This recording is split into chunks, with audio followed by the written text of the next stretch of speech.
किसी के भी मन की बातें जानने के लिए 3 तरीके होते हैं, लेकिन इन तीनों तरीकों को समझना अति आवश्यक है।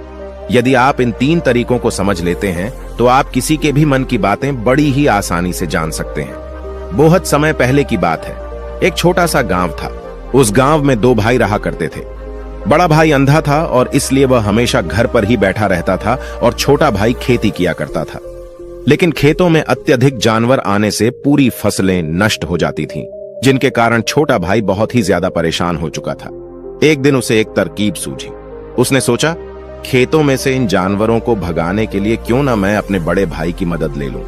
वैसे भी बड़े भैया अंधे हैं, खेतों में बैठे रहेंगे और जानवरों की आहट आने पर वह उन्हें जोर से चिल्लाकर भगा भी सकते हैं, जिससे हमारी फसलें नष्ट होने से बच जाएंगी। यह सब सोच विचार करने के बाद उसने अपने खेत में एक झोपड़ी तैयार कर ली और अपने अंधे भाई को खेत में बैठा दिया और उनसे कहा, भैया, यदि कोई जानवर की आहट आपको सुनाई दे तो आप जोर जोर से चिल्लाना। यह सुनकर वह जानवर यहां से भाग जाएंगे और हमारी फसलें नष्ट होने से बच जाएंगी। बड़ा भाई खुशी खुशी अपने छोटे भाई की बात मान भी लेता है और वह उस दिन से खेत में ही रहना शुरू कर देता है। जब भी किसी जानवर की आहट उसे सुनाई देती तो वह जोर जोर से चिल्लाने लगता, जिससे वह जानवर वहां से भाग जाता था। ऐसा करते करते कई दिन बीत चुके थे। तभी एक दिन उसके खेत में एक हिरन भागता हुआ आया और वह खेत की बाड़ को तोड़कर वहां से भाग गया। लेकिन उसे हिरण का पीछा करते हुए एक राजा भी उस खेत में आ पहुंचा। तभी राजा की नजर उस अंधे भाई पर पड़ती है। राजा उस व्यक्ति से कहता है, देखो, मैं यहाँ पर एक जानवर का पीछा करते हुए आया हूँ। क्या तुमने उस जानवर को यहाँ पर देखा है? पर वह व्यक्ति कहता है, हे राजन, मैं तो अंधा हूँ, मैं भला किसी जानवर को कैसे देख सकता हूँ? लेकिन मैं आपको इतना जरूर बता सकता हूँ कि जो जानवर मेरे खेतों से भाग कर गया है वह आपके लायक नहीं है। आप उसके पीछे अपना समय बर्बाद न करें। राजा संदेह व्यक्त की बात सुनकर बड़ा ही अचरज में पड़ जाता है। वह सोचने लग जाता है कि यह तो अंधा है, फिर इसे कैसे पता चल गया कि जिस हिरण की तलाश कर रहा हूं वह मेरे लायक नहीं है। तभी राजा उस अंधे व्यक्ति से कहता है, कहीं तुम मुझसे झूठ तो नहीं बोल रहे हो कि तुम अंधे हो और तुम्हें कैसे पता कि जो जानवर यहां से भागा है वह मेरे लायक ही नहीं है? इस पर वह अंधा व्यक्ति कहता है कि यह राजन, जिसे आप एक हिरन समझ रहे हैं, असल में वह एक हिरन नहीं है बल्कि एक मादा हिरन है और वह गर्भवती भी है। और जहां तक मुझे ध्यात है, मैंने कभी किसी राजा को किसी गर्भवती हिरण का शिकार करते हुए नहीं सुना है। और इसी कारण से मैं आपसे यह कह रहा हूं कि यह हिरण आपके लायक नहीं है। आप उसके पीछे अपना समय व्यर्थ न करें। यह सुनकर राजा और भी अचरज में पड़ गया कि अंधा आदमी कैसे जान सकता है कि वह हिरण गर्भवती है। राजा कुछ देर सोच विचार करने के बाद अपने सेनापति से कहता है, सेनापति जी, मुझे वह जानवर जिंदा चाहिए, क्योंकि मुझे यह पता करना है कि क्या वह गर्भवती है या नहीं। क्योंकि यह अंधा आदमी बहुत विश्वास के साथ कह रहा है और मुझे इस बात की पुष्टि है। यदि वह हिरणी हुई और गर्भवती भी हुई तो वह हमारे शिकार के लायक नहीं है, क्योंकि हम तो एक हिरण का पीछा कर रहे थे। इसलिए जाओ और पता करो, क्या वह हिरणी है? सेनापति राजा से आज्ञा लेकर आगे की ओर चला गया और कुछ देर बाद जब वह वापस लौटा तो वह राजा से कहता है, हे राजन, इस अंधे आदमी ने आपसे जो भी बातें कही थी वह बिल्कुल सही थी। वह एक हिरणी ही है और वह गर्भवती भी है। यह सुनकर राजा आश्चर्यचकित हो गया। वह सोचने लगा कि एक अंधा आदमी जो कभी देख नहीं सकता, वह यह कैसे जान सकता है? आखिर इसे कैसे पता चल गया? ऐसे कई सारे प्रश्न राजा के मन में उमड़ने लगे। अब राजा ने ठान लिया था कि मुझे इस बात की तह तक पहुंचना है कि आखिर यह अंदाज में कैसे जानता है कि वह जानवर गर्भवती है। यह सोचकर राजा उस अंधे आदमी के पास जाता है और उस अंधे आदमी से कहता है, देखो, मैं यह तो नहीं जानता कि तुम सचमुच में अंधे हो या नहीं, लेकिन मैं तुमसे एक बात जानने आया हूं। क्या तुम मेरे प्रश्न का सही सही जवाब दोगे? इस पर वह अंधा व्यक्ति कहता है, हे राजन, आप जो कुछ भी पूछना चाहते हैं आप पूछ सकते हैं। मैं आपको बिल्कुल सच सच जवाब दूंगा। इस पर राजा कहता है, देखो, एक तो तुम कहते हो कि तुम अंधे हो और दूसरी तरफ तुमने यह बता दिया कि जिस जानवर का पीछा कर रहा हूं वह एक हिरणी है और वह गर्भवती भी है। तुम्हें कैसे पता चल गया? तुम्हारे खेत में तो और भी जानवर आते होंगे, और भी तो जानवर यहां से गुजरते होंगे, फिर तुमने यह कैसे अंदाजा लगाया? तभी वह अंधा व्यक्ति राजा से कहता है, हे राजन, आप जिसका पीछा कर रहे थे वह जब मेरे खेत में आई तो उसकी रफ्तार और उसके भागने की आहट से मुझे यह एहसास हो चुका था कि वह एक हिरणी है और मेरे खेत की जो बाड़ है, जो जानवरों को रोकने के लिए खेत के चारों तरफ बनी है, वह बहुत छोटी है, उसकी ऊंचाई ज्यादा नहीं है, लेकिन वह जानवर इस बात को तोड़कर भागे। और यदि वह इस बात को छलांग लगाकर पार करने का प्रयास करती तो इससे उसके बच्चे को खतरा हो जाता, और इसी बात से मैंने यह पता लगा लिया कि वह गर्भवती है। इस पर राजा के मन में एक और प्रश्न उठा। राजा ने कहा कि तुम्हें कैसे पता चल गया कि वह एक हिरणी ही है, और भी 2 जानवर यहां से आते जाते होंगे। इस पर वह अंधा व्यक्ति कहता है, राजन, मैं पूरा दिन सुबह शाम यहीं पर बैठा रहता हूं और मेरे सुनने की शक्ति बहुत तेज है। मैं भांप सकता हूं कि कौन सा जानवर मेरे खेत में आया है, और उसी के आधार पर मैं जोर जोर से चिल्लाता हूं ताकि वह मेरे खेत से भाग जाए और मेरे खेत की फसलें नष्ट होने से बच जाएं। राजा उस अंधे आदमी का यह जवाब सुनकर पूरी तरह से संतुष्ट हो चुका था। वह मन ही मन सोच रहा था कि आदमी भले ही अंधा है, लेकिन यह तो बड़ा ज्ञानी मालूम पड़ता है। इस आदमी से कुछ न कुछ तो काम निकलवाना ही चाहिए। यह विचार लिए राजा वहां से वापस अपने महल की ओर लौट जाता है। कुछ दिनों के बाद राजा अपने सेनापति को आदेश देता है कि जाओ और उस अंधे व्यक्ति को महल लेकर आओ। सेनापति अपने राजा की आज्ञा का पालन करता है। वह तुरंत ही उस अंधे आदमी के पास पहुंचता है और उस अंधे आदमी को राजमहल चलने के लिए कहता है। अंधा व्यक्ति बड़ा ही चालाक था। वह समझ चुका था कि राजा जरूर मुझे कुछ न कुछ काम सौंपने वाले हैं और वह काम मुझे मुसीबत में डाल सकता है, लेकिन फिर भी वह सेनापति की बात मान ली और सेनापति के साथ राजमहल पहुंच गया। राजमहल पहुंचते ही राजा उस अंधे व्यक्ति से कहता है, आप तो बड़े ज्ञानी हैं, आपको किसी भी बात का पता बड़ी आसानी से चल जाता है। आज मैंने आपको यहां इसलिए बुलाया है क्योंकि मैं आपसे यह जानना चाहता हूं कि मेरी पत्नी पतिव्रता है या नहीं। इस पर वह अंधा व्यक्ति कहता है, हे राजन, यह कैसा प्रश्न हुआ। इस पर राजा कहता है, मैंने बिल्कुल उचित प्रश्न किया है, मुझे इस प्रश्न का उत्तर दीजिए। इस पर वह अंधा व्यक्ति कहता है, हे राजन, ये सारी बातें जाने दीजिए। आपकी शादी को इतने साल बीत चुके हैं और अब आप यह बात क्यों जानना चाहते हैं? आपके मन में ऐसे प्रश्न क्यों उठ रहे हैं? इस पर राजा जिद करते हुए कहता है, आपको मुझे इस प्रश्न का उत्तर जरूर देना होगा। यदि आप मुझे इस प्रश्न का उत्तर नहीं देंगे तो मैं आपको मृत्यु दंड दे दूंगा। राजा के मुंह से यह बात सुनकर वह अंधा व्यक्ति कहता है राजन, यदि आप इस प्रश्न का उत्तर जानना चाहते हैं तो इसके लिए आपको मेरा एक काम करना होगा। राजा कहता है, बोलो मुझे क्या काम करना होगा? इस पर वह कहता है, इसके लिए आपको अपनी पत्नी को मेरे साथ कमरे में अकेले छोड़ना होगा। उस अंधे व्यक्ति की यह बात सुनकर राजा पहले तो क्रोधित हो जाता है, लेकिन फिर कुछ सोच विचार करने के बाद वह उस अंधे व्यक्ति की बात मान लेता है और अपने सेनापति को आदेश देता है, सेनापति जी, इस व्यक्ति को और मेरी पत्नी को एक कमरे में कुछ देर के लिए अकेला छोड़ दें। सेनापति बिल्कुल वैसा ही करता है। अब राजा की पत्नी और वह आदमी एक कमरे में बंद हो चुके थे।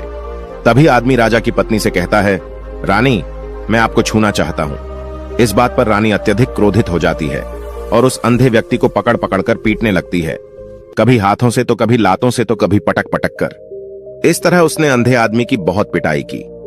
उसके बाद किसी तरह से वह अंधा आदमी अपनी जान बचाकर वहां से भाग निकलता है और राजा के पास पहुंचता है और राजा से कहता है, हे राजन, आपकी पत्नी पतिव्रता नहीं है।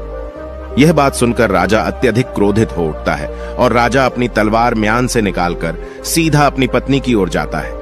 क्रोधित होकर वह अपनी रानी से कहता है, रानी जी, आज मैं जो भी सवाल आपसे करने वाला हूं उसका मुझे सच सच जवाब दीजिएगा, और यदि आपने एक शब्द भी छोटा कहा तो मैं आपका सर अभी आपके धड़ से अलग कर दूंगा।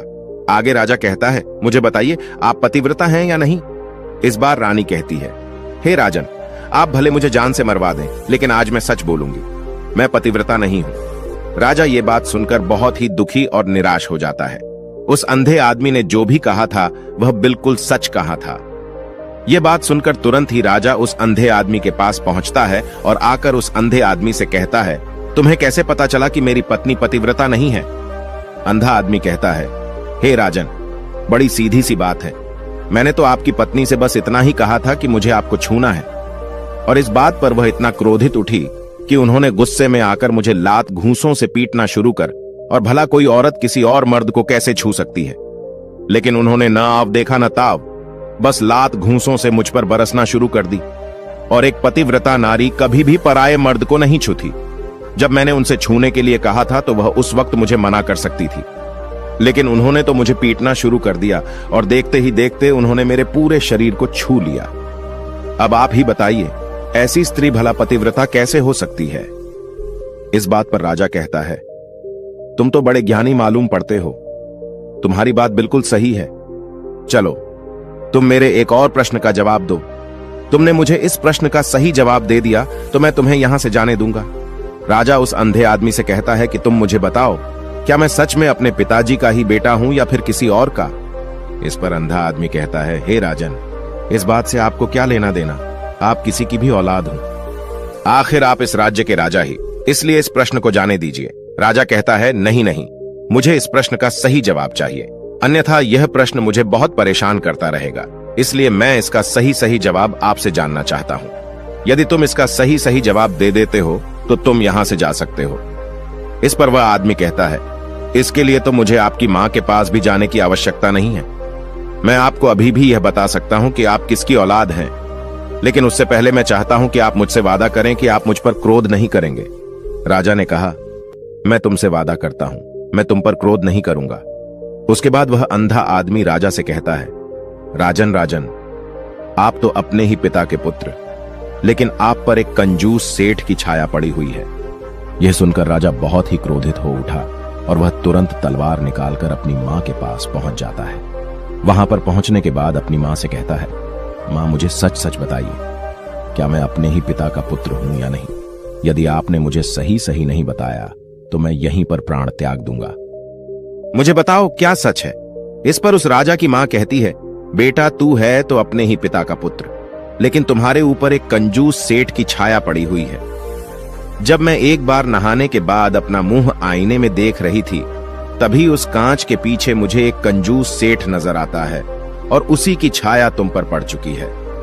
यह सुनते ही राजा और भी ज्यादा अचरज में पड़ जाता है और वह तुरंत दौड़ा दौड़ा वापस उस अंधे आदमी के पास पहुंचता है और उस अंधे आदमी से कहता है, तुम्हें कैसे पता चला कि मुझ पर एक कंजूस सेठ की छाया पड़ी हुई है? इस पर अंधा आदमी कहता है, राजन, आपने मुझसे कई सारे सवाल पूछे जिनका जवाब भी मैंने आपको सही से दिया। यदि कोई और राजा होता तो मुझे उसके बदले ढेर सारे इनाम दिया होता, लेकिन अब तक आपने मुझे एक फूटी कौड़ी भी नहीं दी। इस बात से मैंने अंदाजा लगा लिया था कि आप बहुत कंजूस हैं। यह बात सुनकर राजा जोर जोर से हंसने लगा और कहता है कि आप जो भी मांगे तो मैं आपको अवश्य दूंगा, लेकिन मुझे यह बात बताओ कि तुम्हें कैसे पता चल जाता है कि कौन सी बात सही है और कौन सी बात गलत? तुम किसी की बात का इतना सटीक और सही जवाब कैसे दे पाते हो? इस पर वह अंदाज में कहता है कि हे राजन, मैं तो वैसे ही अंधा हूं। मेरी आंखें होती तो मैं किसी की भी मन की बातें बड़ी सरलता से जान लेता।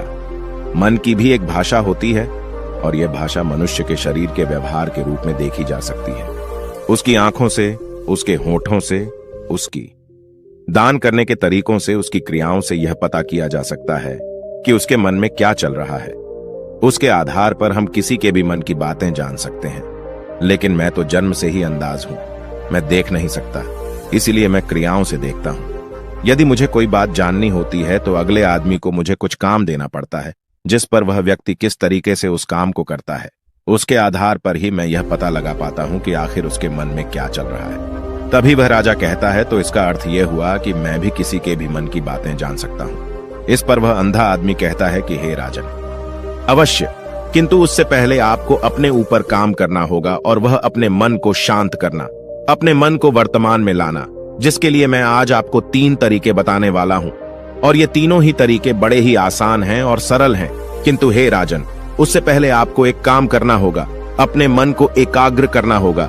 जब हम अपने मन को एकाग्र करते हैं, अपने मन को वर्तमान में लाते हैं, तो हम दूसरे के मन की बातें जान सकते हैं, क्योंकि वह आदमी अभी भी अपने मन में वर्तमान में ही सोच रहा है और हमारे मन को वर्तमान में ही लाना होगा, तभी हम उसके मन की बातें जान सकते हैं। यदि हम अतीत में हुई घटनाओं के बारे में सोच रहे होंगे तो जो अगला आदमी में सोच रहा है, वर्तमान में अपनी मन में बात कर रहा है, वह हम कैसे जान पाएंगे? क्योंकि हम तो अतीत की घटनाओं में डूबे हुए हैं। इसलिए किसी के भी मन की बातें जानने के लिए सबसे पहले हमें अपने मन को एकाग्र करना होगा, उसे वर्तमान में लाना होगा। फिर वह अंधा व्यक्ति राजा से कहता है, हे राजन, जो 3 तरीके मैं आपको बताने वाला हूं, इन 3 तरीकों से आप बड़ी आसानी से किसी के भी मन की बातें जान सकते हैं। यह राजा जो सबसे पहला तरीका है वह आंखों पर ध्यान देना। किसी व्यक्ति से बात करते हुए उसकी आंखों में देखना, उसकी आंखों पर ध्यान देना ज्यादा जरूरी है, क्योंकि आंखें बोलती नहीं और बहुत कुछ कह जाती हैं। यदि हम किसी व्यक्ति की आंखों को, इशारों को समझना सीख जाएं, तो हम यह जान पाएंगे कि व्यक्ति के दिमाग में क्या चल रहा है, वह क्या सोच रहा है और अभी वह क्या करने वाला है। मेरे पास आंखें नहीं हैं, लेकिन मैंने अपने गुरु से यह विद्या सीखी है, क्योंकि बहुत साल पहले मेरे पास आंखें थीं और मैं उस वक्त लोगों के मन की बातें केवल आंखों में ही देखकर जान लेता था। इसलिए यदि आप भी दूसरों की बातें जानना चाहते हैं तो आपको भी उनकी आंखों पर गौर करना होगा, जैसे कि वह कब और कहां किधर देख रहे हैं। वह आंखों को इधर उधर घुमा रहे हैं या फिर उसकी आंखें खुश नजर आ रही हैं, और फिर आंखों में कहीं निराशा तो नहीं है, जैसा कि एक चोर होता है। उसकी आंखों में जब हम देखते हैं तो हमें यह पता चलता है कि अगला आदमी ने कोई गलती की है। ठीक उसी प्रकार जब हम किसी चालाक व्यक्ति की आंखों में देखते हैं तो आपको पता चलेगा कि उसकी आंखों में चालाकी होती है। यह एक बहुत ही सीधा और आसान तरीका होता है। यदि आपको यह पता लगाना है कि सामने वाला व्यक्ति आपसे झूठ कह रहा है या फिर सच कह रहा है, तो आपको उसकी आंखों में ध्यान देना अति आवश्यक होता है।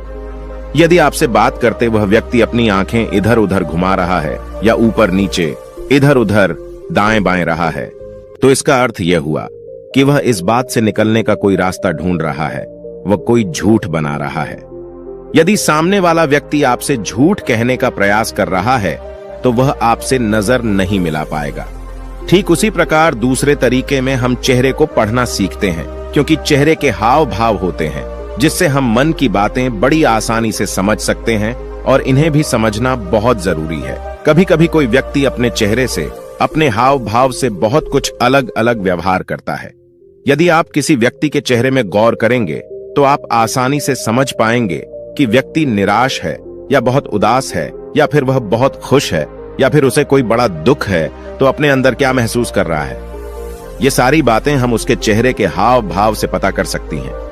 फिर चाहे इंसान जुबान से कुछ बोले या फिर न बोले, लेकिन आप उसके चेहरे से सब कुछ पता कर सकते हैं। आगे अंधा व्यक्ति राजा से तीसरा तरीका बताते हुए कहता है कि हाथों के शरीर का व्यवहार, मन की बात समझने के लिए हमें हाथ के इशारे और शरीर के व्यवहार को समझना बहुत ही आवश्यक है। कोई व्यक्ति जब भी बात करता है, जो आपने देखा होगा कि वो अपने हाथों को हिलाता है, अपने हाथों से इशारा करता रहता है। वह बातों के साथ साथ अपने शरीर का जो व्यवहार है उसका भी पूरा उपयोग करता है, जिससे हमें यह पता चल पाता है कि वह व्यक्ति हमारी बातों पर कितना ध्यान दे रहा है और उसके मन में क्या चल रहा है। शरीर के व्यवहार को देखने के लिए उसके हाथ हिलाने के चेहरे पर बार बार हाथ लगाने और हाथों को एक दूसरे पर मसलना, ऐसी बहुत सी क्रियाएं करता है। उस पर हमें ध्यान देना अति आवश्यक है। मन की बात को समझने के लिए हमें शरीर के विज्ञान को भी समझना पड़ता है। यदि हम इन 3 तरीकों को अच्छी तरह से समझ लेते हैं तो हम बहुत जल्दी किसी भी व्यक्ति के मन की बातें बड़ी सरलता और सहजता से जान सकते हैं। इसलिए यदि आपको किसी के मन की बातें जाननी है तो आपको उसकी आंखों पर, उसके चेहरे पर, उसके शरीर के हाव भाव को और उसके हाथों को ध्यानपूर्वक देखना होगा और समझना भी होगा, जिससे आप यह समझ पाएंगे कि आखिरकार उसके मन में क्या चल रहा है और वह क्या सोच रहा है। लेकिन उससे पहले आपको अपने मन को एकाग्र करना होगा, शांत करना होगा और अपने मन को वर्तमान में लाना होगा। तभी आप उस व्यक्ति की इन सभी क्रियाओं पर ध्यान दे पाएंगे और उन्हें समझ पाएंगे। आप यदि अतीत की घटनाओं में व्यस्त हैं, भविष्य की योजनाओं में व्यस्त हैं, तो आप उस व्यक्ति के हाव भाव पर कभी ध्यान ही नहीं दे पाएंगे और न ही आप कभी भी समझ पाएंगे कि आखिरकार उस व्यक्ति के मन में क्या चल रहा है, वह क्या सोच रहा है। या काम कोई भी कर सकता है, या एक प्रकार की विद्या है जो मुझे मेरे गुरु ने सिखाई है। राजन, अगर आपको यह जानना है तो मेरे साथ आपको कुछ दिन रहकर इसका अभ्यास करना होगा। राजा तुरंत राजी हो जाता है और वह उस अंधे व्यक्ति को अपने राज्य का राजगुरु नियुक्त कर देता है और खुद अंधे व्यक्ति का शिष्य बन जाता है। तो दोस्तों, ये कहानी आपको कैसी लगी? उम्मीद है इस वीडियो से आपको बहुत कुछ पता चला होगा। और अगर आप नए हैं तो हमसे जुड़ने के लिए इस चैनल को सब्सक्राइब करना मत भूलिएगा। मिलते हैं अगली वीडियो में कुछ नए विचारों के साथ। तब तक के लिए आपका बहुत बहुत धन्यवाद।